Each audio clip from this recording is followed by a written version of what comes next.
সত্যি কথা বলতে এই দিক থেকে আমাদের রাজ্য অনেকটাই পিছিয়ে, কারণ এমন অনেক খেলোয়াড় রয়েছেন যারা আমাদের ওয়েস্ট বেঙ্গল থেকে হয়েও ওনারা বাইরের রাজ্যকে রিপ্রেজেন্ট করেন এবং করতে হয়, কারণ সত্যি কথা বলতে এই স্পোর্টস নিয়ে মেনটেন করা, যদি আপনার স্টেট আপনাকে সাপোর্ট না করে তাহলে খুবই কষ্টকর। আচ্ছা, তো মানে মাকে আমি কোয়েশ্চেন করেছিলাম যে উনি কি করে এসেছেন যে ওনাকে এত সম্মান দেওয়া মানে হচ্ছে। সেই বয়সে? হ্যাঁ, তো তখন মা বলেছিলেন যে উনি ইংলিশ চ্যানেল করে এসেছেন।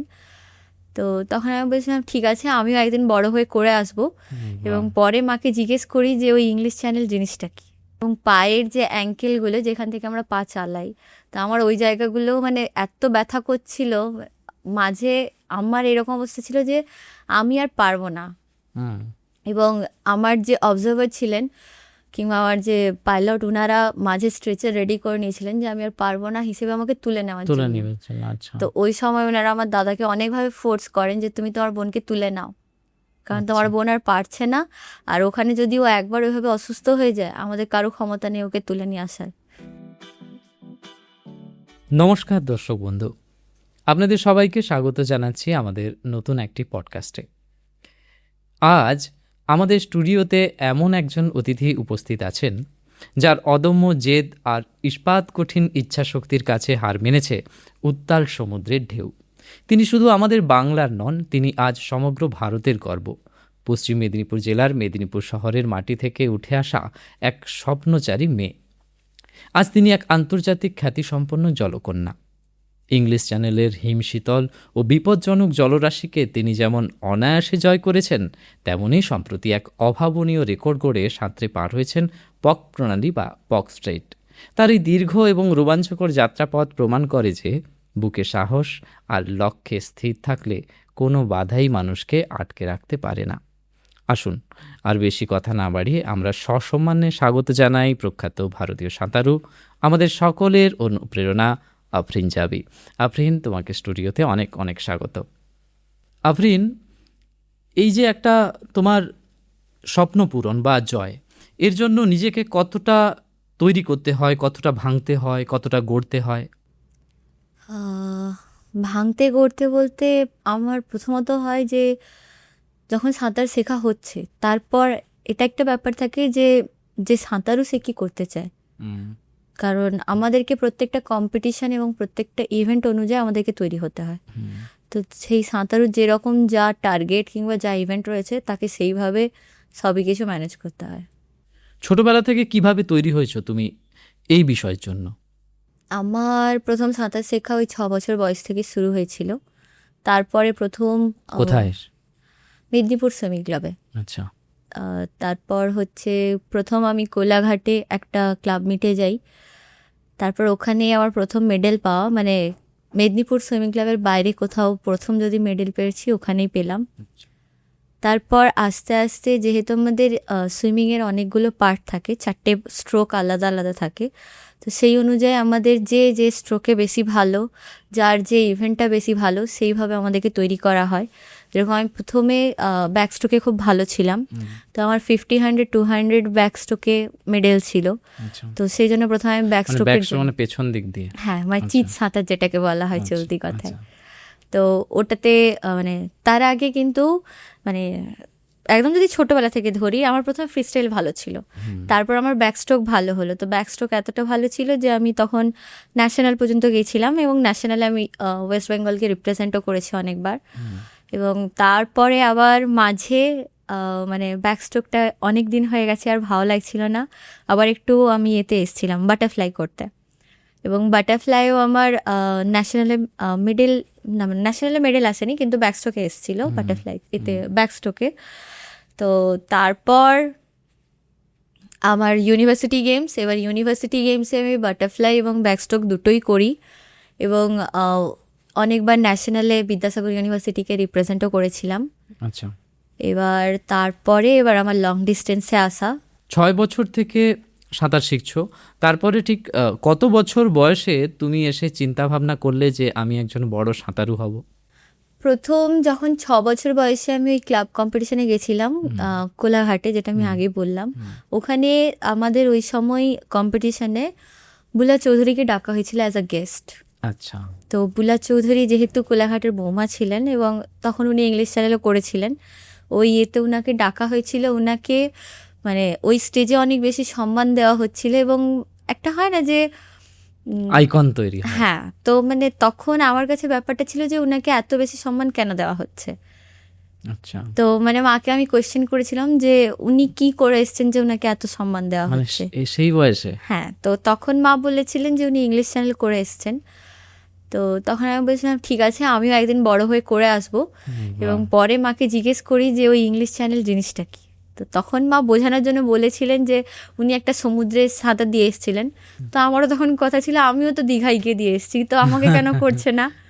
খুব ইন্টারেস্টিং। তো ওরকমই দিয়ে পরে বড় হতে হতে তখন যখন নিজে এই বিষয়গুলো নিয়ে দেখা শুরু করলাম, তখন বুঝতে পারলাম যে ইংলিশ চ্যানেল জিনিসটা কী এবং কী হয়। এবং নিজের একটা ইন্টারেস্ট এবং সেই ছোটোবেলার একটা ইচ্ছে ছিল, তো স্বপ্ন পূরণ করতে হবে। তাই ইংলিশ চ্যানেল থেকেই মানে আমার প্রথম স্বপ্ন পূরণ সবই কিছু।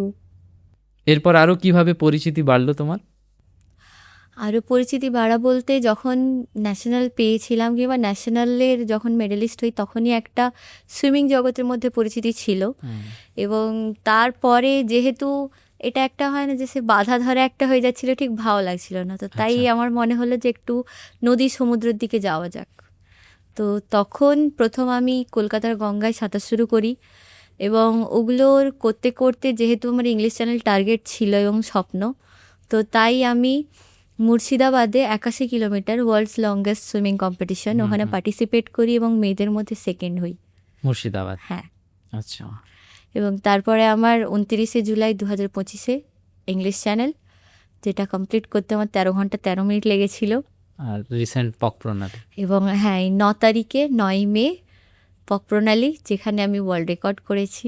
এবার ওয়ার্ল্ড রেকর্ড বলতে হচ্ছে যে ছেলেদের টাইম রয়েছে 7 ঘন্টা 28 থেকে 25 মিনিট কিছু একটা, এবং মেয়েদের রয়েছে 9 ঘন্টা থেকে 9 ঘন্টা 20 মিনিট এরকম।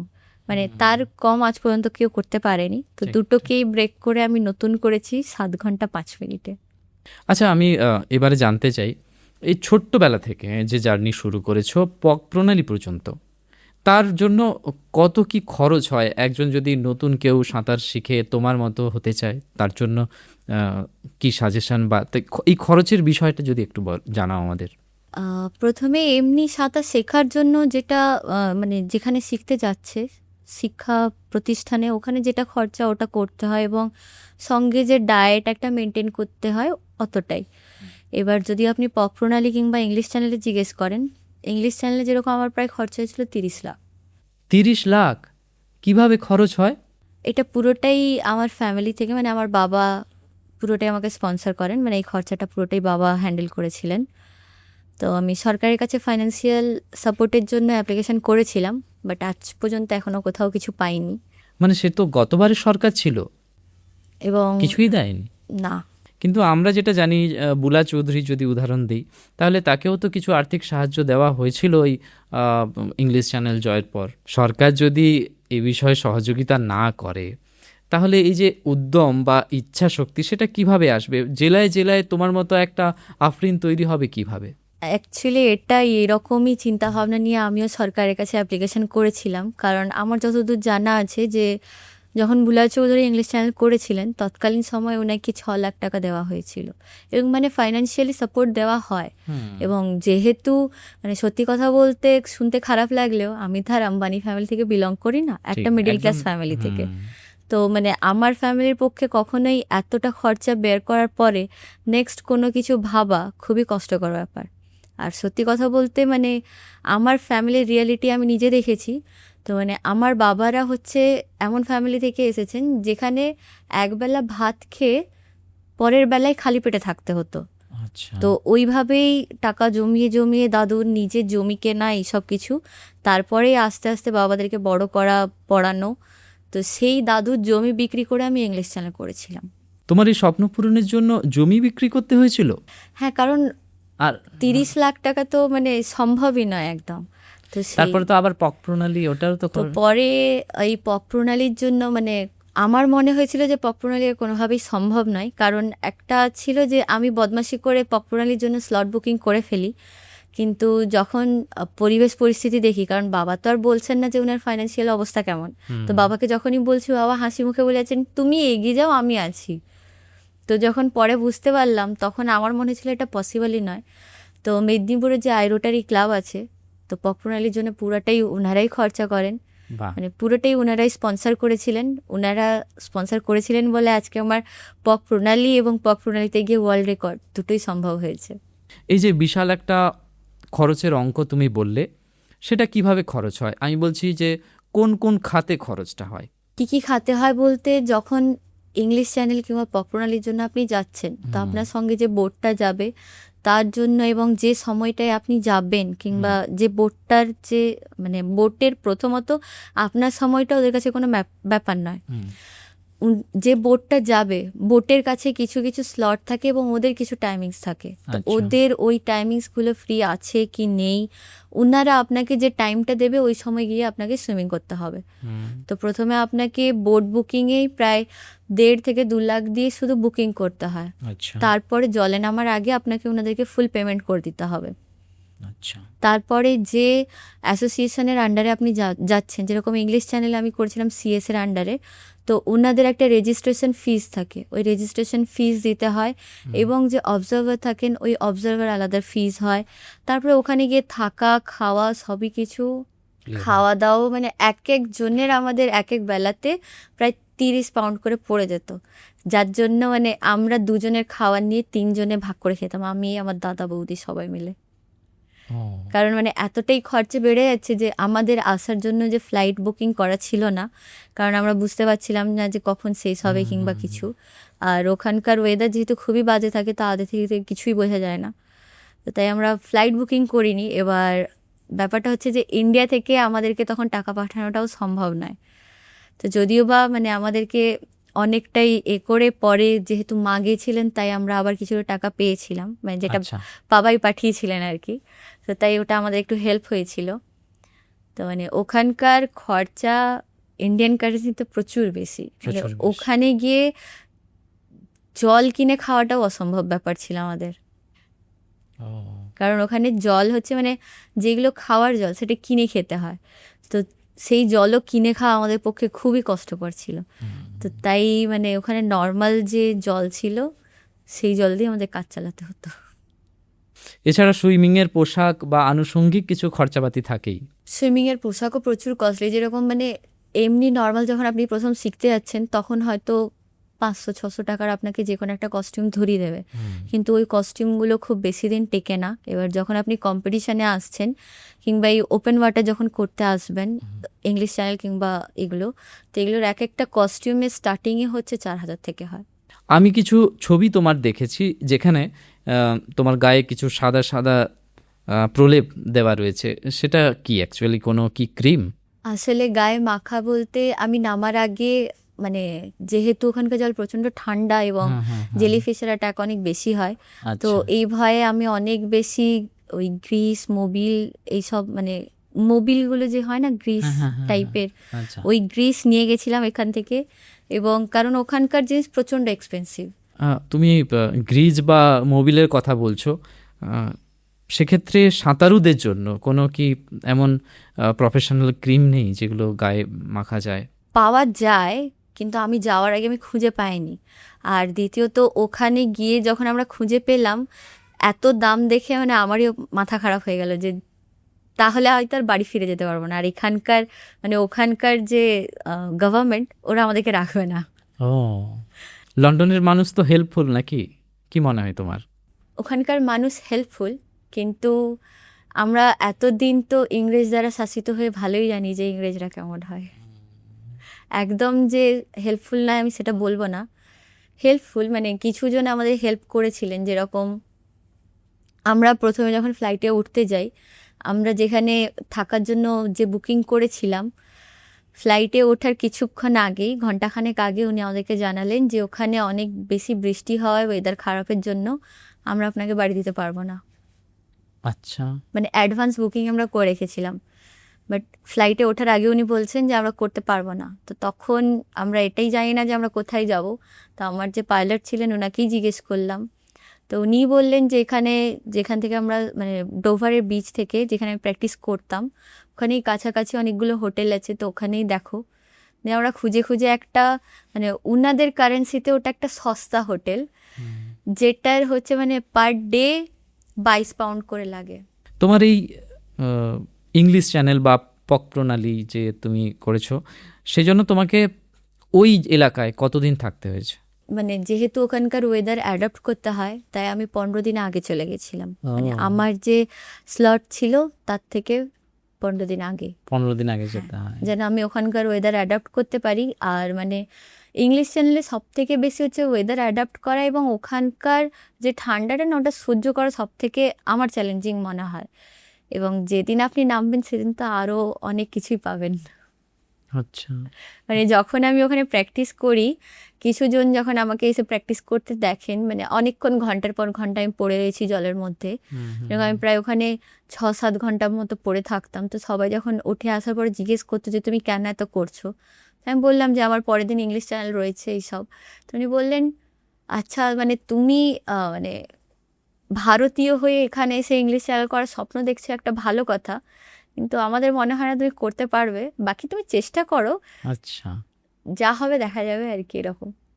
তাহলে ওখানে আগে থেকে গিয়ে প্র্যাকটিস নেমে গিয়েছিলে, যাতে ওই কনকনে ঠান্ডা জলের সাথে তোমার শরীরের টেম্পারেচারটাকে অ্যাডজাস্ট করা যায়? জলের সঙ্গে অ্যাডজাস্ট মানে আমার মতামতে আমি বলবো একদম প্রচুর দরকার। কারণ আমি প্রথম দিন গিয়ে বাবাকে ফোন করে বলেছিলাম আমি 2 ঘন্টা প্র্যাকটিস করব, নিয়ে আমি 8 ঘন্টায় উঠে চলে এসেছিলাম। এত ঠান্ডা লাগছে? এত ঠান্ডা জল আমি সহ্য করতে পারছিলাম না, আমার মাথা পুরো মানে কনকন মানে আচ্ছা, এর করছিল। জন্য কি বাড়িতেও কি বরফ জলে প্র্যাকটিস করা হ্যাঁ, হচ্ছিল? প্র্যাকটিসের পরে প্রতিদিন এসে ট্যাঙ্কের ভেতরে বরফে বসে থাকতাম। আচ্ছা আচ্ছা, সমুদ্রে আর কি কি অসুবিধার সম্মুখীন হতে হয়েছে? সমুদ্রে যখন মানে সুইমিং করবেন তখন জেলিফিশের দল একদম, মানে জেলিফিশের অ্যাটাক অনেক বেশি হয়, এবং আমি অনেকবারই জেলিফিশের অ্যাটাক পেয়েছিলাম।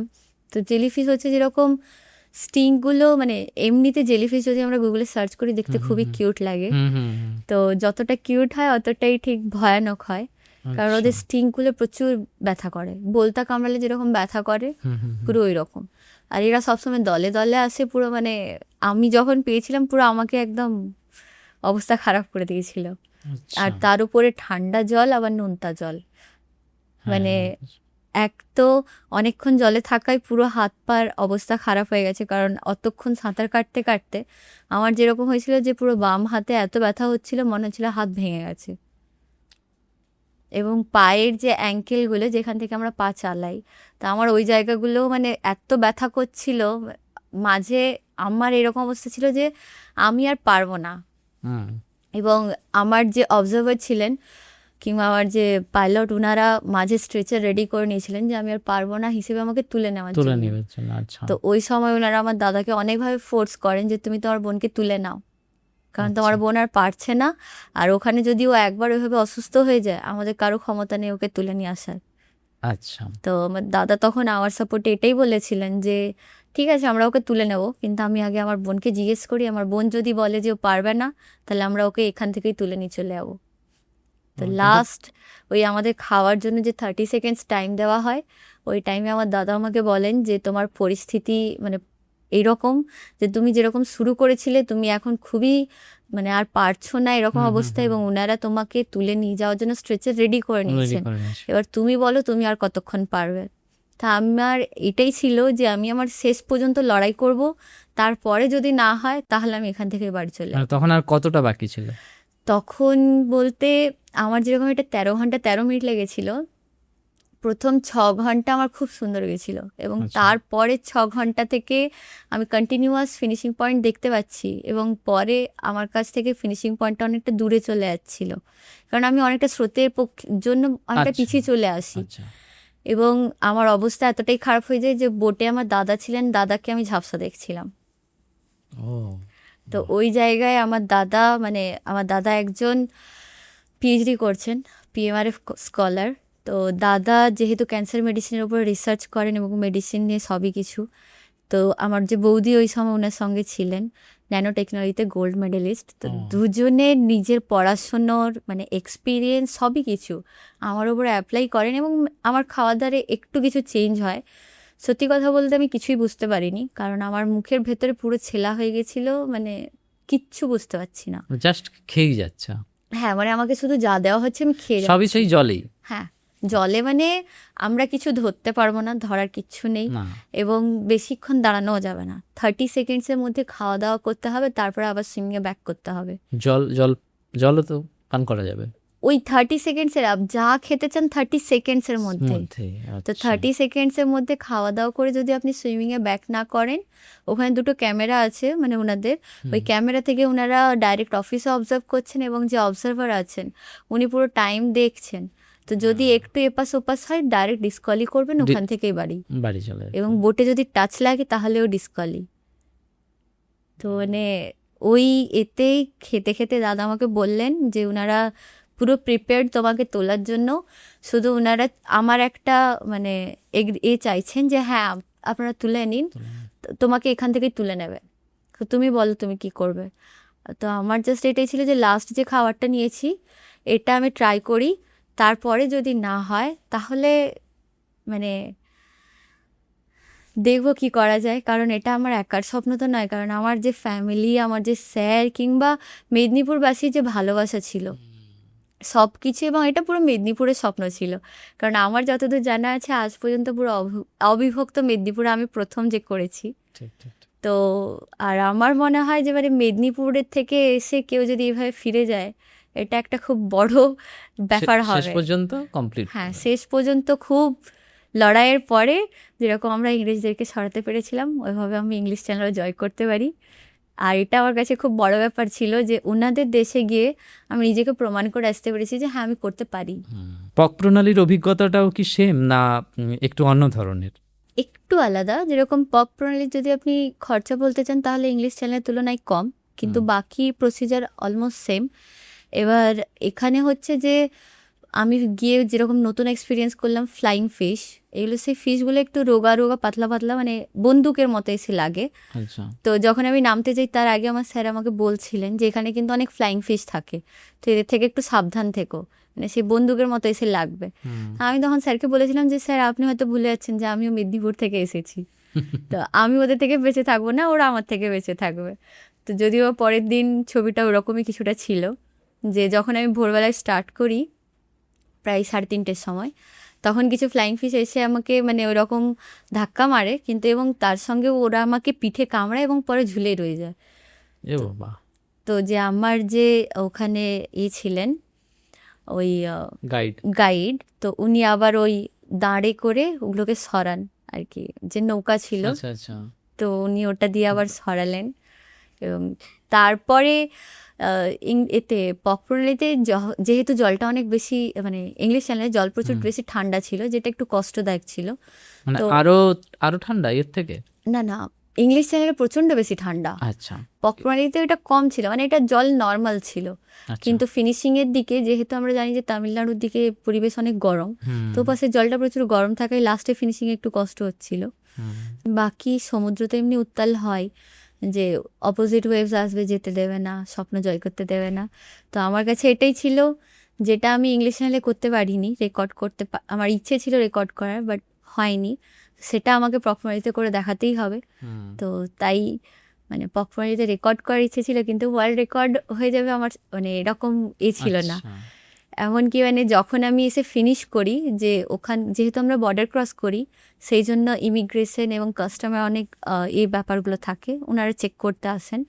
তো যখন ফিনিশিংয়ের পরে ওনারা চেক করতে আসেন, তো আমার যে স্যার ছিলেন ওখানকার, উনি ওনাদেরকে ফোন করে বললেন আমাদের সুইমার কিন্তু ফিনিশিংয়ের দিকে চলে এসছে। তো তখন উনি স্যারকে বলেন আচ্ছা ঠিক আছে ঠিক আছে আমরা পৌঁছে যাবো, আপনি এত চাপ কেন নিচ্ছেন, আপনি তো এরকম বলবেন কিন্তু আপনার ওই 10-12 ঘন্টার আগে কেউ আসতে পারবে না। তা আমি এসে যখন মানে বসে রয়েছি এবং ওনারা আসতে লেট করেছেন, ওনারা আসার পরে আমাকে বলেন তুমি এত তাড়াতাড়ি কী করে চলে এলে, এখানে এখনও তো 10 ঘন্টা হয়নি, মানে ওনারা প্রায় 10 ঘন্টায় এসে বসে আছেন। তো আমি তো তার আগে থেকে এসে বসেছিলাম 7 ঘন্টা 5 মিনিটে। উনি বলছেন তোমরা কতক্ষণ থেকে বসেছো, আমরা 3 ঘন্টা থেকে স্যার আপনার জন্য ওয়েট করছি।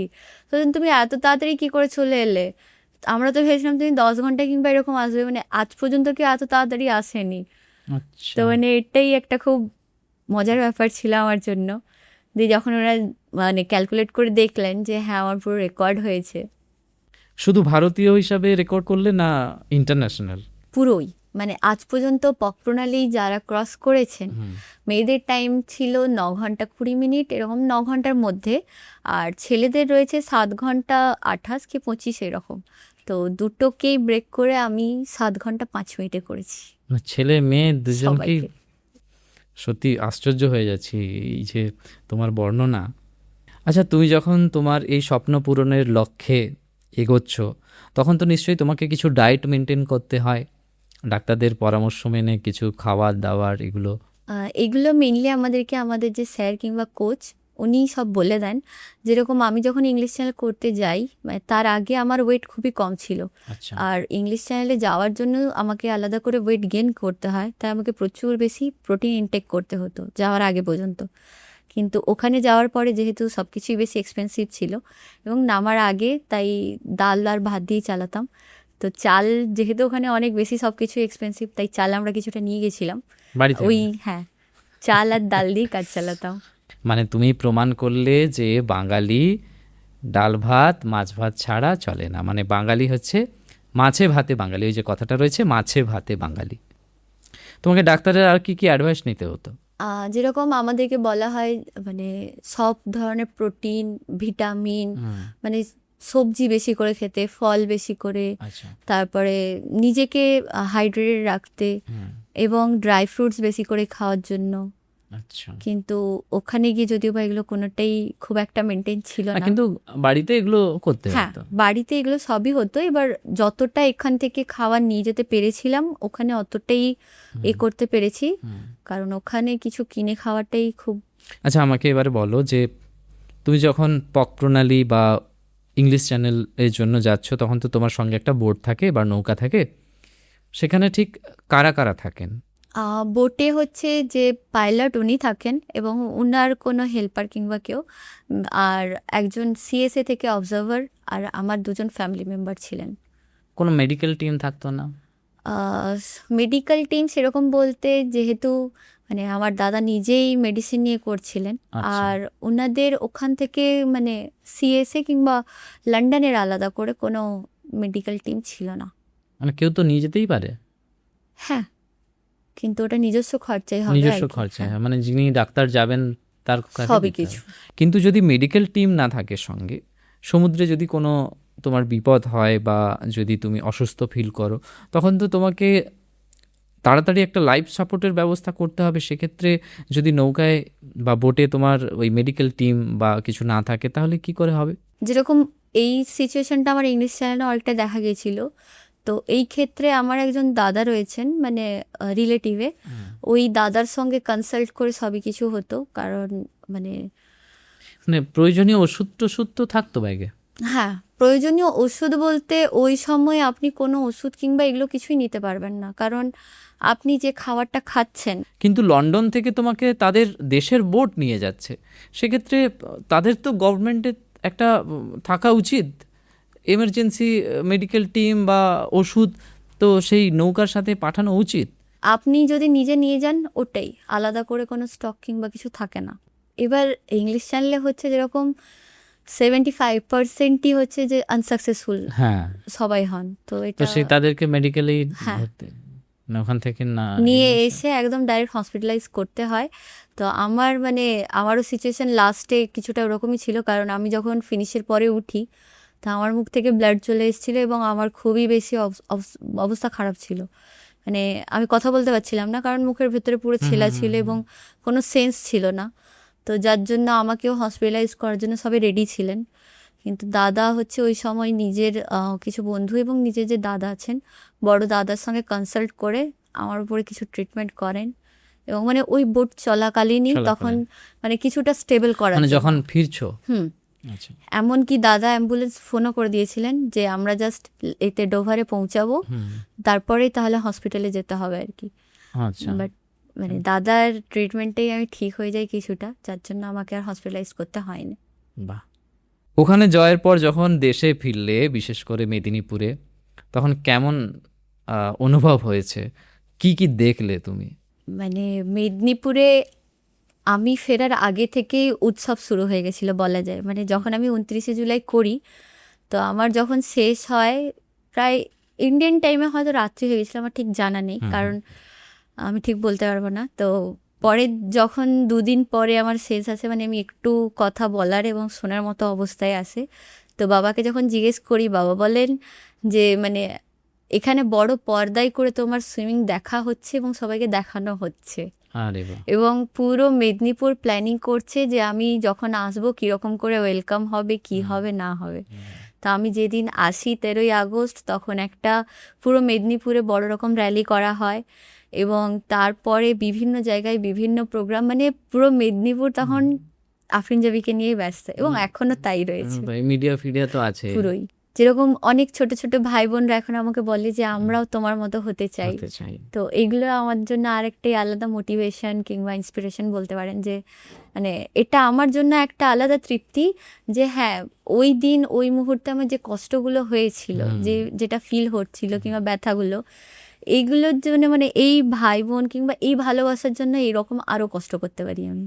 এবার আমাকে বলো, নতুন জেনারেশনদের জন্য তোমার কি সাজেশন রয়েছে, যারা তোমার মতো হতে চায়, তোমার মতো সাঁতারু হতে চায় বা অন্যান্য পেশার সাথে যুক্ত হতে চায় এই এই এই বিষয়ে? যারা সুইমিং নিয়ে করতে চায় আমি তাদেরকে বলবো যে ভালো করে সুইমিংকে ভালোবাসো এবং সুইমিং ভালো করে করতে। আর মানে যেটাই করবে, আমার একটাই মনে হয় যে যেটা করব আমরা সেটা ভালো করে করব, সে পড়াশুনো হোক, সুইমিং হোক, খেলাধুলো হোক। আর মানে স্বপ্নের মানে যে স্বপ্নটা আমরা দেখব, সেই স্বপ্ন যদি সত্যি হয় তাহলে তার জন্য পরিশ্রম করাটা মানে বেশি কষ্টদায়ক মনে হবে না, এবং স্বপ্ন আমরা চাইলেই জয় করতে পারি। এবার একটা বিতর্কিত প্রশ্ন তোমাকে করতেই হয়, বিশেষ করে তোমার এই যে প্রস্তুতি বা তোমার এই সাফল্য অর্জনের জন্য তুমি যে রাজ্য থেকে তোমার এই সাকসেসের গল্প তৈরি করছো, সেক্ষেত্রে সেই রাজ্য তোমাকে কতটা সাপোর্ট করে? আমি যদি বলি যে পাশের ওড়িশা সরকার যে একজন স্পোর্টসম্যান বা অ্যাথলিটদের অনেক সহযোগিতা করে, তাদেরকে অনুপ্রেরণা দেওয়ার জন্য তাদের অনেক কিছু বিষয় রয়েছে, সেক্ষেত্রে আমাদের রাজ্য তথা পশ্চিমবঙ্গে কি কি সাপোর্ট পাও? সত্যি কথা বলতে এই দিক থেকে আমাদের রাজ্য অনেকটাই পিছিয়ে, কারণ এমন অনেক খেলোয়াড় রয়েছেন যারা আমাদের ওয়েস্ট বেঙ্গল থেকে হয়েও ওনারা বাইরের রাজ্যকে রিপ্রেজেন্ট করেন, এবং করতে হয়, কারণ সত্যি কথা বলতে এই স্পোর্টস নিয়ে মেনটেন করা, যদি আপনার স্টেট আপনাকে সাপোর্ট না করে তাহলে খুবই কষ্টকর। ঠিক, কারণ মানে এমন অনেক অ্যাথলেট আছেন যারা বাইরে চলে গেছেন, এবং আমার কাছে অপরচুনিটি এসেছিল, বাট ওই সময় আমার যাওয়া হয়নি। এবং একটা আমার কাছে এটাই ছিল যে আমি যদি ট্যালেন্টেড, মানে আমি যদিও আর কিছুটা নিজের উপরে কনফিডেন্স আছে যে হ্যাঁ আমি পারবো করতে, তো আমি নিজের রাষ্ট্রের নাম উজ্জ্বল করব, নিজের স্টেটের। আমি অন্য কোনো রাষ্ট্রকে রিপ্রেজেন্ট করব না, একদম মেদিনীপুরকে এবং ওয়েস্ট বেঙ্গল। ওয়েস্ট বেঙ্গলকে যত প্রতিকূলতা আসুক, নতুন সরকারের কাছে আবেদন করবে এই স্পোর্টসম্যানদের বা এই যারা সাঁতার ফাঁতার করছে তাদেরকে সহযোগিতা করার?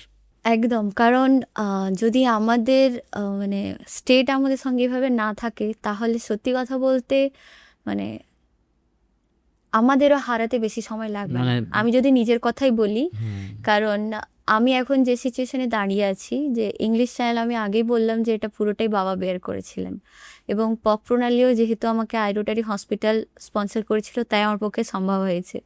এবং নেক্সট আমি যে স্বপ্নটা দেখছি ক্যাটলিনা চ্যানেলের, তো যদি আমি কোনো স্পন্সরশিপ না পাই কিংবা সরকার থেকে কোনো হেল্প না পাই, তাহলে আমার পক্ষে পসিবল হবে না। আচ্ছা, আমি আফরিনকে দেখেছি বিভিন্ন বেসরকারি সংগঠন বা স্বেচ্ছাসেবী সংগঠন, এরা তোমাকে সম্মান জানাচ্ছে, পুরস্কৃত করছে, বিভিন্ন জায়গায় ডেকে তোমাকে সম্মান দিচ্ছে। পশ্চিমবঙ্গ সরকারের তরফ থেকে কি উদ্যোগ নেওয়া হয়েছিল? তোমাকে কি পুরস্কার দেওয়া হয়েছে?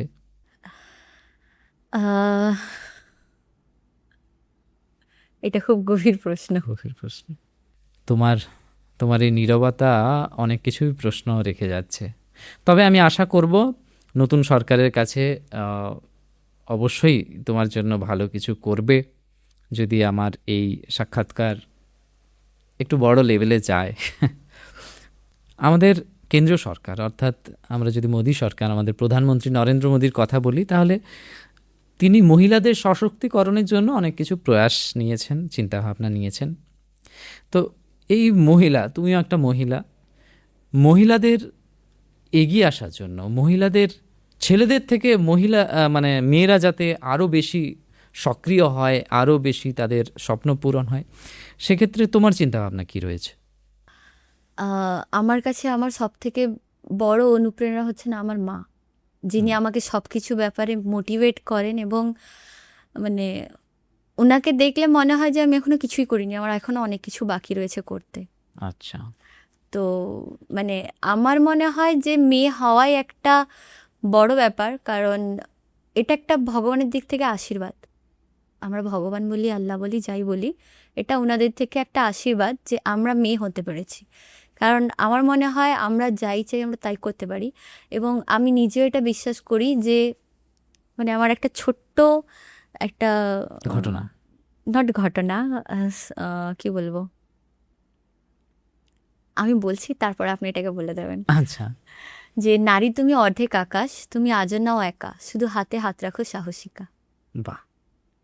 এবং এর আরও একটা মোটিভেশন, মানে একটা আমার মা রয়েছেন, এবং এখন আমাদের যে মেদিনীপুরে এসপি রয়েছেন পাপিয়া সুলতানা, তো মানে ওনাকে দেখে আমার আরোই বেশি মোটিভেশন পাচ্ছি যে উনি আইপিএস অফিসার হতে পেরেছেন, এবং যেভাবে উনি সব কিছু মেনটেন করেন সবই কিছু। তো আমার স্বপ্ন যে আমি একদিন এরকম কিছু হয়ে দেখাতে পারি, কারণ আমার এখনো মনে হয় যে যেগুলো আমি মানে ইংলিশ চ্যানেল কিংবা পপ প্রণালী এখনো আরো অনেক কিছু করতে পারি। তাহলে তুমি পুলিশকে, মানে পুলিশের লাইনে যেতে চাও? সত্যি কথা বলতে আমি মানে সবার জন্য কিছু করতে চাই, আচ্ছা। পুরো সোসাইটির জন্য, বিশেষ করে মেয়েদের জন্য, যেন বাকি সবাই উঠে আসতে পারে। যেরকম যেরকম একটা হয় না যে আগেকার সময়ে হতো যে মেয়েরা উঠে আসতে পারতো না, কিন্তু এখন তার থেকে আমরা অনেকটাই এগিয়ে আসতে পেরেছি, কিন্তু এমনটা নয় যে আমরা সবাই আসতে পারি। তো হ্যাঁ, আমি এটাই বলতে চাইবো, যদি আমরা স্বপ্ন দেখি এবং করার জেদ থাকে, আমরা সবাই সবই কিছু করতে পারি। না, বিশেষ করে আমরা তো দেখি যে অনেক সময় কন্যা সন্তান, কন্যা সন্তান যখন বাড়িতে হয় তখন পরিবারে একটা শূন্যতা তৈরি হয়। অনেক ক্ষেত্রে, হয়তো সবার ক্ষেত্রে নয়, অনেকেই কন্যা ভালোবাসে, তবুও দেখি যে ছেলেদেরকে যতটা সাপোর্ট করে একটা পরিবার, সেভাবে মেয়েদেরকে সাপোর্ট করতে চায় না। অনেক জায়গায় এমন উদাহরণ আমরা দেখেছি, আমরা সংবাদ পরিবেশন করতে গিয়ে দেখেছি। তুমি এই পার্টিকুলার বিষয়ে কি বলবে? মানে আমি বলছি যে ছেলেদেরকে যতটা পরিবার একটা গুরুত্ব দেয়, মেয়েদেরকে কিন্তু সেভাবে দেয় না, একটু মাধ্যমিক মানে পর্যন্ত ওই পড়বে। আপনি যেটা বলতে চাইছেন যে একজন ছেলের হচ্ছে এটা বাধ্যবাধকতা যে পড়াশোনা করে কিছু একটা করতে হবে, হ্যাঁ, অ্যাটলিস্ট না হলে মানে মাধ্যমিক কিংবা এইচএস দিতে হবে। আর সেই জায়গায় মেয়েদেরকে বলা হয় এত করে কি হবে, সেই তো পরের ঘরে যেতেই হবে, যেতে হবে, রান্না এটাই তো। করতে হবে। হ্যাঁ, তো আমি এটাই বলতে চাইবো যে প্রথমে মানুষের মতো মানুষ হতে, মানে একটা হয় না যে আমাদের কোথায় মানে কখন কি করা উচিত, মানে কোনটা ঠিক কোনটা ভুল, এই যে জাজমেন্টটা যেটা আপনি বললেন, এই যে ছেলেদের সঙ্গে চলে যাওয়া কিংবা কিছু, মানে এটা ওরা হয়তো বয়সের জন্য বুঝতে পারে না। তো এই জিনিসগুলো যেটা কখন কোনটা করা দরকার কিংবা কোনটা ঠিক কোনটা ভুল, এটা বোঝার জন্য আমাদের শিক্ষা যোগ্যতা খুবই দরকার, এবং শিক্ষা গ্রহণ করা এটা আমাদের মানে এটা আমাদের অধিকার, আমাদের করা দরকার, আমাদের করতে হবে। আর দ্বিতীয়ত হচ্ছে যে যারা হয়তো এখন এই যে বিয়ের কথা আপনি যেটা বলতে চাইছিলেন, আমার মনে হয় বিয়ে হচ্ছে একটা part of life, not aim of life. Yes, এটাই। বিয়ে করলেই দ্য এন্ড। না, এরকম নয়, আমি এরকম বলবো না, কারণ দেখুন সবার পয়েন্ট অফ ভিউ আলাদা হয়, এবং বিয়ে যদি এন্ড হয় তাহলে যিনি প্রথম মহিলা যিনি শিক্ষা গ্রহণ করেছিলেন উনি কিন্তু বিয়ের পরেই করেছিলেন। তো বিয়ে কোনোদিনই এন্ড হয় না, সবারই সব কিছুর আলাদা আলাদা থাকে, ওয়ে থাকে, এবং আপনি বলতে পারেন না কোথায় কখন কি হবে। আচ্ছা, এই সাঁতার নিয়ে যখন ভাবনা চিন্তা রয়েছে, সাঁতার নিয়ে তো ক্যারিয়ারও একটা গড়ার প্রশ্ন আসে যে সাঁতার শিখছি, স্পোর্টসম্যানদের বিশেষ করে যে কোটা ফোটা রয়েছে চাকরির ক্ষেত্রে, সেই ক্ষেত্রে সরকার কি সদর্থক ভূমিকা পালন করে? যেরকম স্পোর্টসে মানে সুইমিংয়ে প্রধানত ওই রেলওয়ে কিংবা এরকম কিছু এতে পাওয়া যায় জব, মানে জব পাওয়ার জন্য স্টেট কোটা থাকে? গভর্নমেন্টের দিক থেকে, কোটা থেকে, কোটা কিংবা হয়তো ওই পুলিশের জন্য স্পোর্টস কোটায়, আচ্ছা অতটাই। আচ্ছা। এবার মানে আরেকটা কথা হচ্ছে যে আমাদের পুরো ইন্ডিয়াতে একটা মানে সুপ্ত সত্য, মানে সত্য যেটা, হুম, যে আমাদের পুরো ইন্ডিয়াতে ক্রিকেট ছাড়া আর কোনো স্পোর্টসকে স্পোর্টস মনে করা হয় না, এটা হয় আমার না। মনে হয়। হুম। তো মানে যদিও বা এটা আমার মানে পার্সোনাল। না, এক্ষেত্রে তো অবশ্যই কিছু ব্যতিক্রম রয়েছে। সানিয়া মির্জা, সাইনা নেহওয়াল, দীপিকা কুমারী, এরা অন্যান্য ক্রীড়াক্ষেত্রে তাদের দক্ষতা দেখিয়েছে। হ্যাঁ, কিন্তু আহ, তবুও ক্রিকেটটাকেই বেশি প্রাধান্য দেয়। মেয়েদের ফুটবলেও খুব একটা ইন্টারেস্ট সেরকম দেখছি না। না। তো এখন তবু ক্রিকেটটাকে নিয়ে একটু হ্যাঁ মাতামাতি হয়। ক্রিকেট খেলা দেখা হয়? হ্যাঁ, মাঝে মাঝে, এমনটা নয় যে রেগুলার নিয়ম করে সব কিছু দেখা হয়, তো মাঝে মাঝে দেখা হয় আর কি। এবার একদম যে প্রশ্নটা করতেই হয় সেটা হচ্ছে তোমার পড়াশোনা। ছোট থেকে কোথায় পড়তে, এখন কোথায় পড়ো, কিভাবে পড়ো? আমার যেরকম মানে স্কুল লাইফ, আমি অনেকগুলো স্কুল চেঞ্জ করেছি, মানে 5 আচ্ছা to 8 আমি যেরকম মিশন গার্লসে পড়তাম, তারপরে 8 মানে 9 to 10 আমি চার্চ স্কুলে পড়েছিলাম, এবং 11-12-এ আমি সুইমিংয়ে খুব মানে ফর্মে ছিলাম এবং রেজাল্ট খুব ভালো আসছিল, সেই জন্য তখন আমি পিড়াগাটা হাই স্কুলে পড়ছিলাম। পিরাগাটা। হ্যাঁ, তো যার জন্য মানে ওই স্কুল থেকে তখন আমি ওই স্কুলে পড়তাম বলে ওই সময়কার যে রেজাল্টটা কিংবা এই যে এটা আমি ধরে রাখতে পেরেছিলাম, আচ্ছা।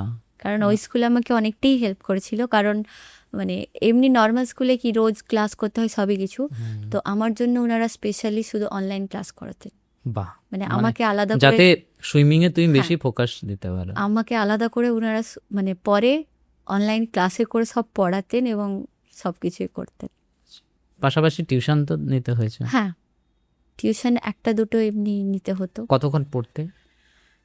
আমি মানে বিশেষ করে সুইমিংটাই বেশি জোর আমার দেওয়া আছে। মেন ফোকাসটাই বেশি সুইমিংয়ে ছিল। এবার বাড়িতে টিউশন আসতেন, টিউশনের পরে কিংবা স্কুলের যে পড়াশোনা এগুলো সবই মা করাতেন, আচ্ছা, মানে সেই বেঁধে ধরে যেরকম পড়তে বসাতে হয়, তো এরকম অবস্থা আমার। গুড। এবং তারপরে আমি এর থেকে মেদিনীপুর কলেজ থেকে গ্র্যাজুয়েশন করি সোশিওলজিতে অনার্স। সোশিওলজি। হ্যাঁ, এবং বর্তমানে আমি বিপিএড করছি বিদ্যাসাগর ইউনিভার্সিটির আন্ডারে, সেবা ভারতী মহাবিদ্যালয় আন্ডারে। মানে এখানেও তো সেই সুইমিং স্বাদ দিচ্ছে তোমাকে। হ্যাঁ, ভীষণ ভালো লাগলো এতক্ষণ আপনাদেরকে একটা আড্ডার ছলে, একটা গল্প বলার ছলে একজনের জীবন কাহিনী তুলে ধরলাম। আমাদের মেদিনীপুরের গর্ব আফরিন জাবি। এরকম আফরিন জাবির মতো অনেক অনেক আমাদের দেশে তাদের স্বপ্ন দেখার জন্য ছেলে মেয়ে তৈরি হোক, আর আমরা সরকারের কাছে আশা করব, সরকারকে উদ্যোগ গ্রহণ করতে বলবো যাতে এদের সহযোগিতা করা হয়, এদেরকে অনুপ্রেরণা দেওয়া হয়। সবাই ভালো থাকবেন, খুশি থাকবেন। আজকে আফরিনকে ধন্যবাদ জানাবো এতক্ষণ আমাদের সঙ্গে সময় কাটানোর জন্য। আশা করব পরের বারে তুমি আরও অনেক বড় হও, অনেক দূর আমাকে এগিয়ে যাও। ডাকার জন্য আর এরকম একটা গল্প করার কিংবা এরকম একটা মোমেন্ট দেওয়ার জন্য ধন্যবাদ। সবাই ভালো থাকবেন। দেখা হচ্ছে আবার পরের কোনো পডকাস্টে। ততক্ষণ পর্যন্ত বিদায়।